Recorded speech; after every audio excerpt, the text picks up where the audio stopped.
Ancient Greece, a place known for its thinkers and warriors, really valued education.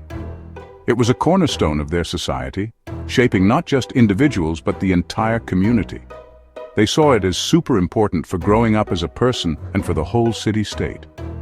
Education was a way to cultivate wisdom, virtue, and a sense of civic duty.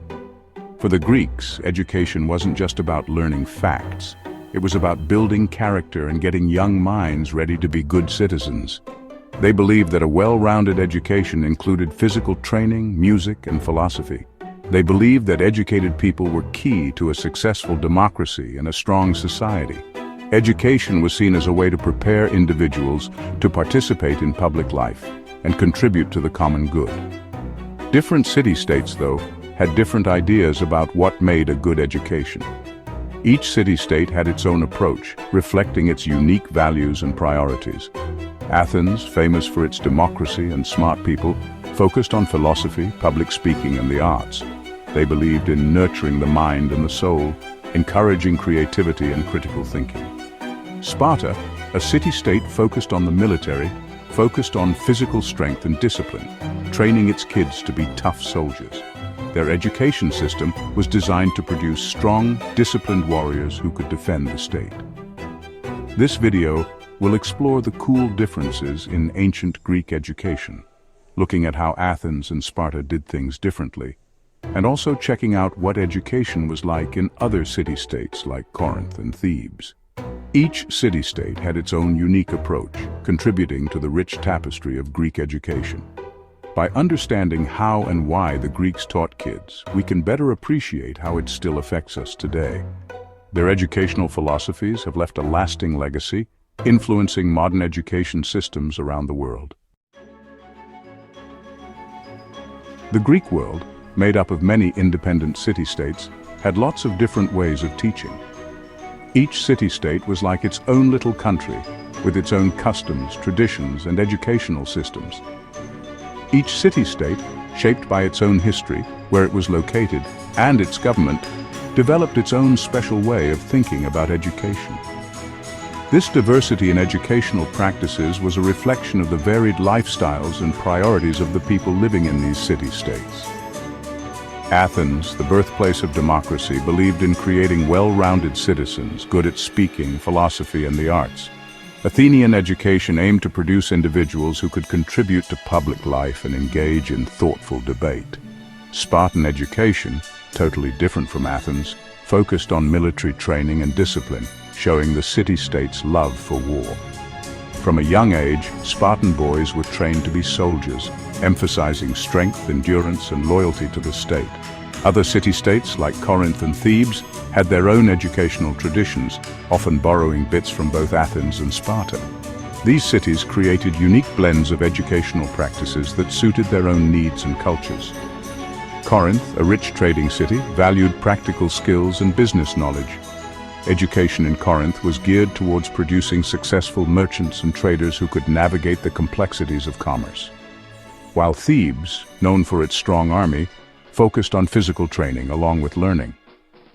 Theban education aimed to create strong, disciplined individuals who could defend the city and contribute to its military prowess. These different ways of teaching show the rich culture of Greece and how ideas bounced between these ancient cities.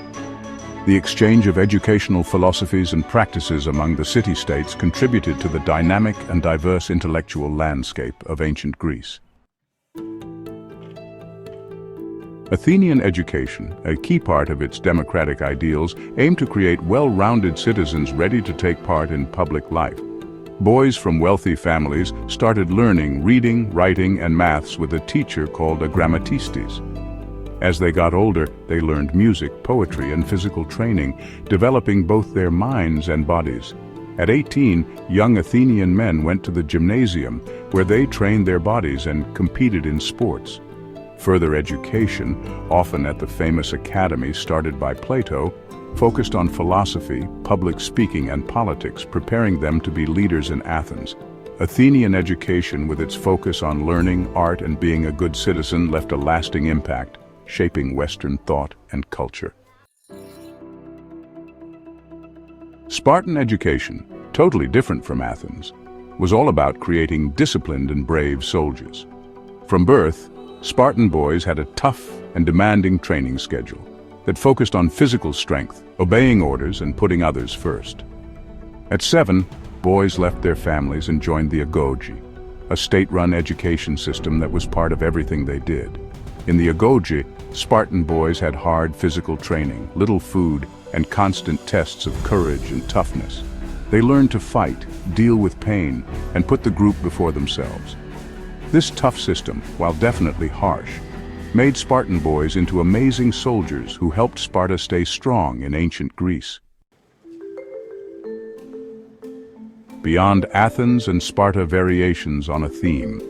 While Athens and Sparta are the most famous examples of ancient Greek education, other city-states had their own ways of doing things, often mixing ideas from these two big models. Corinth, a busy center for trade, focused on practical skills and business knowledge. Young Corinthians learned things like accounting, shipbuilding, and foreign languages, preparing them for international trade. Thebes, known for its powerful military, had a more balanced approach, combining tough physical training with learning. Theban education aimed to develop both the body and mind, creating citizens who were strong and smart. The legacy of ancient Greek education is still with us today, shaping how we think about knowledge, being a citizen, and striving for excellence. From the bustling classrooms of modern schools to the solemn ceremonies of graduation, the echoes of ancient Greece resonate through time. The Greeks believed in the power of education to transform individuals and societies, a belief that continues to inspire educational systems worldwide. Greek thinkers from Socrates to Aristotle created the basis for Western philosophy, and their ideas on ethics, logic, and metaphysics are still studied in universities around the world.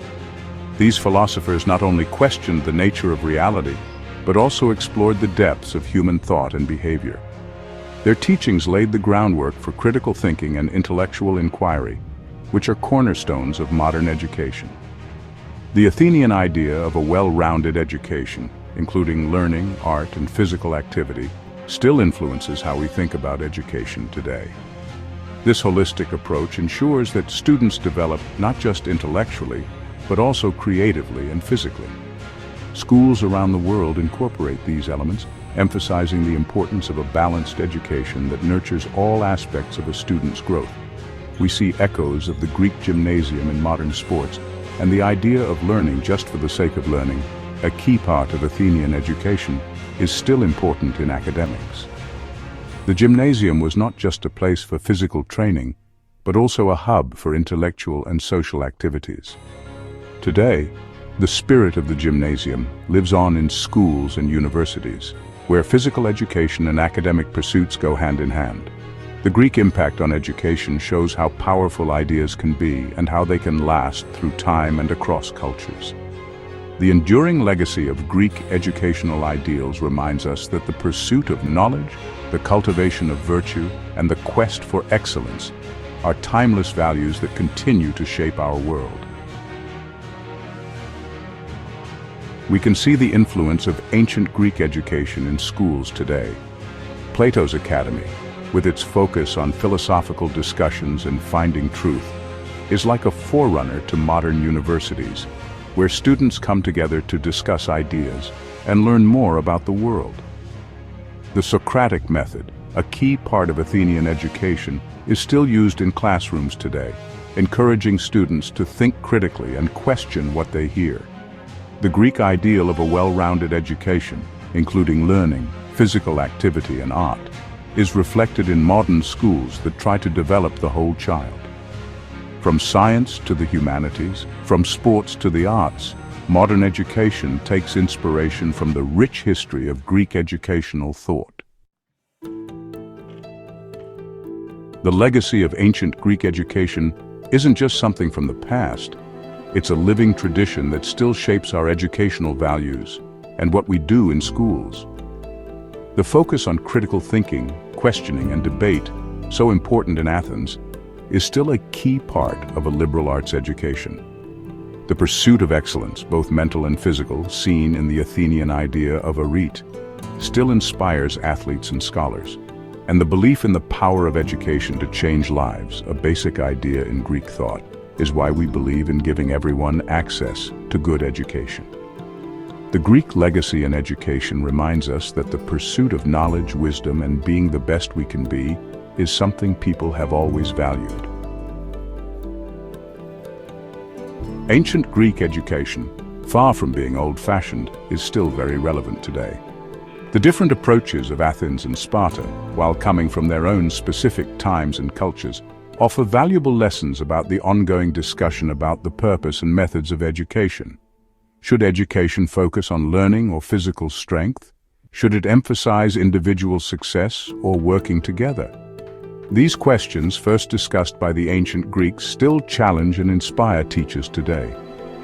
As we deal with the complicated world of the 21st century, the legacy of ancient Greek education is a guiding light, reminding us of the power of ideas, the importance of critical thinking, and how education can change both individuals and societies.